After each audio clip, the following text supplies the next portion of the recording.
6 अप्रैल 2025 की रात करीब 10:30 बजे अचानक एक मोबाइल बंद हो जाता है और ठीक 15 अप्रैल 2025 को वही नंबर बिहार के सीतामढ़ी जिले के टीकमगढ़ गांव में, जो कि नेपाल बॉर्डर के पास है, वहां ऑन होता है। ऑन होते ही पूरे देश में उसी की खबरें फैली हुई थी। चाहे वो सोशल मीडिया हो, अखबार हो, न्यूज़ चैनल हो, हर जगह सिर्फ सास और दामाद की मोहब्बतों की चर्चा हो रही थी। 3.5 लाख नगद और 5 लाख के गहनों की चोरी का आरोप था। थाने में रिपोर्ट भी थी और गांव में हड़कंप मच गया था। जिस शादी की बारात 16 अप्रैल को आने वाली थी, उसी लड़की की मां सपना देवी अपने होने वाले दामाद राहुल के साथ 6 अप्रैल की रात को घर से फरार हो जाती है। रिश्तों की मर्यादा को तोड़ती इस मोहब्बत की सच्ची कहानी न सिर्फ उत्तर प्रदेश और न ही बिहार बल्कि पूरे देश में सनसनी मचा दी थी। चलिए अब जानते हैं उस रात से लेकर थाने तक, नेपाल बॉर्डर से लेकर सोशल मीडिया तक की पूरी सच्चाई। नमस्कार दोस्तों, दिल से स्वागत है आपका एक और रोमांचक, रहस्यमयी और सच्ची क्राइम स्टोरी में। दोस्तों, इस वीडियो का उद्देश्य किसी की भावनाओं को ठेस पहुंचाना या किसी को परेशान करना नहीं, बल्कि आपको सच्चाई से रूबरू कराने की कोशिश है। तो चलिए बिना देरी किए बढ़ते हैं कहानी की ओर।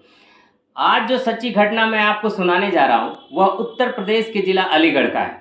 अलीगढ़ जिले के थाना मंडराक और मोहनपुर कायस्थ गांव के रहने वाली एक लड़की जिसका नाम शिवानी है, जिसकी उम्र लगभग 16 से 17 साल के बीच है। उसने पढ़ाई सिर्फ 8वीं तक की थी। अक्टूबर 2024 के महीने के आसपास शिवानी की शादी की बात तय होती है। लड़का भी अलीगढ़ जिले का ही था, थाना दादू क्षेत्र का, और गांव नंगला मछरिया का रहने वाला था।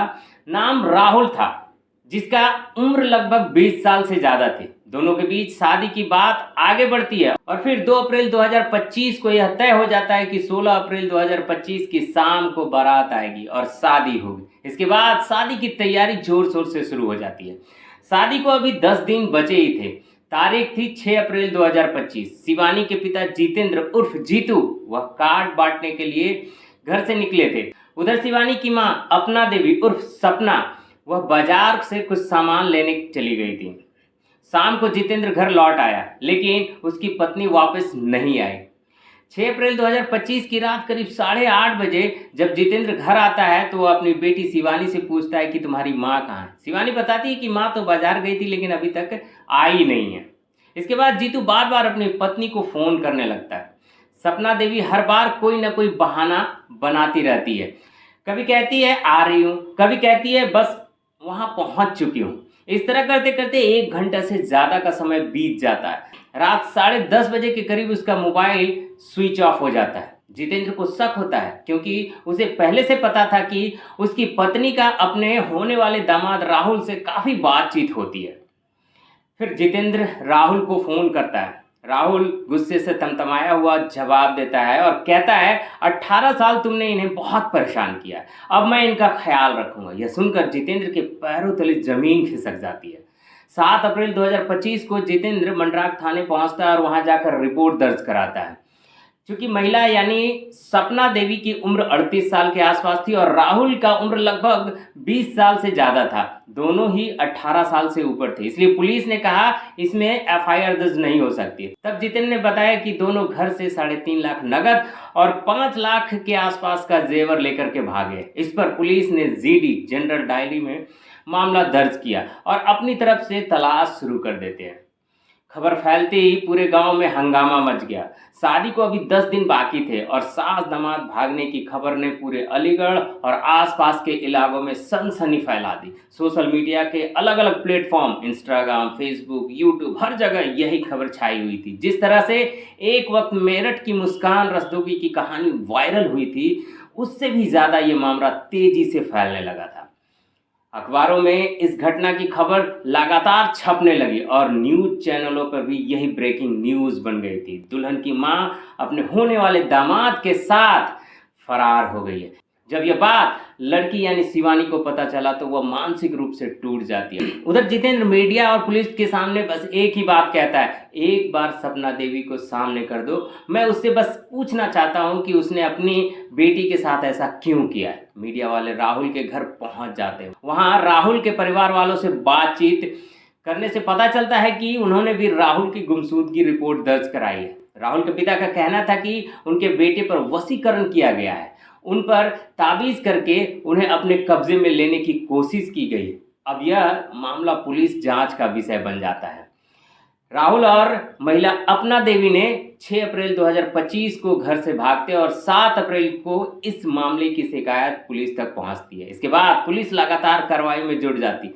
8, 9, 10, 11, 12 और 13 अप्रैल तक लगातार खोज जारी रहती है। इस बीच खबर मिलती है कि दोनों की लोकेशन उत्तराखंड के रुद्रपुर में ट्रेस हुई है, लेकिन बाद में ये जानकारी गलत साबित होती है। 15 अप्रैल 2025 दोपहर का वक्त था। बिहार राज्य के जिला सीतामढ़ी के टीकमगढ़ गांव में, जो कि नेपाल और बिहार के बॉर्डर पर स्थित है, वहां दोनों व्यक्ति आराम से बैठ जाते हैं, अपना देवी और राहुल। वहीं अचानक उन्हें ख्याल आता है कि अपने मोबाइल ऑन करके देखें कि बाहर की दुनिया में क्या चल रहा है। मोबाइल ऑन करते ही पता चलता है कि क्या गांव, हर तरफ उनकी ही चर्चा हो रही है। टीवी हो या सोशल मीडिया, हर जगह उनकी ही खबरें चल रही है। लेकिन उन्हें सबसे बुरा इस बात का लगता है कि उन पर 3.5 लाख का नगद और 5 लाख के जेवर की चोरी का आरोप लगाया गया है। इसके बाद वे अगले दिन यानी 16 अप्रैल 2025 को पुलिस थाने पहुंचते हैं और वहां पूरी कहानी बताते हैं। महिला बताती है कि उसका पति, जो बेंगलुरु में फेरी का काम करता था, जब भी वो गांव आता था उसे शारीरिक और मानसिक रूप से प्रताड़ित करता था। वह किसी से भी थोड़ी बातचीत कर ले तो पति शक करता था, आए दिन ताने मारता था और हिंसा करता था। महिला कहती है कि वह खुद अपनी बेटी के लिए राहुल से रिश्ता तय करना चाहती थी। इस बीच राहुल का भी 1-2 बार फोन आया करता था, लेकिन पति उस पर भी और राहुल दोनों पर गंदे और भद्दे आरोप लगाने लगता था। यहाँ तक कि अपने होने वाले दामाद पर भी। परेशान होकर महिला ने सारी बातें राहुल से साझा की। इसके बाद राहुल उसकी बातें सुनता है और उसे समझता है, उसका दर्द बांटता है। यहीं से दोनों के बीच भावनात्मक लगाव बनता है। सास और राहुल घंटों घंटों बात करने लगते हैं। महिला को वो अपनापन और सहारा राहुल में दिखता है, जो उसे अपने पति में नहीं मिला था। जब राहुल की तबीयत खराब हुई थी तो महिला उसे देखने के लिए जाती है और यहीं से दोनों और नजदीक आ जाते हैं। मीडिया रिपोर्ट के मुताबिक उनका रिश्ता इतना करीब हो चुका था कि दोनों ने साथ रहने का फैसला कर लिया। शादी की तारीख पास आ रही थी, कार्ड बढ़ चुके थे, लेकिन तभी दोनों को लगा कि अगर अब कदम नहीं उठाया गया तो फिर कभी नहीं उठा पाएंगे।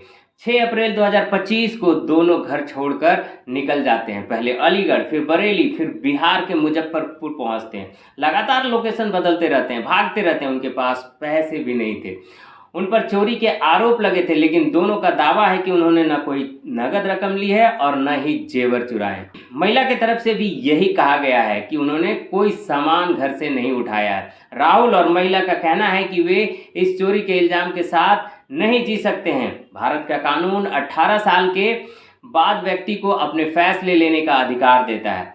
फिर अगर वो बालिग है तो अपने घर में रहकर अपनी बात क्यों नहीं रख सकता है। पुलिस दोनों को दादू थाने लेकर जाती है और वहां से मंडराक थाने भेज दिया जाता है, जहां पूछताछ शुरू होती है। इसके बाद जो भी बयान वे जज के सामने देंगे वही आगे की कार्रवाई का आधार बनेगा। गांव वालों की प्रतिक्रिया तीव्र है और नकारात्मक भी।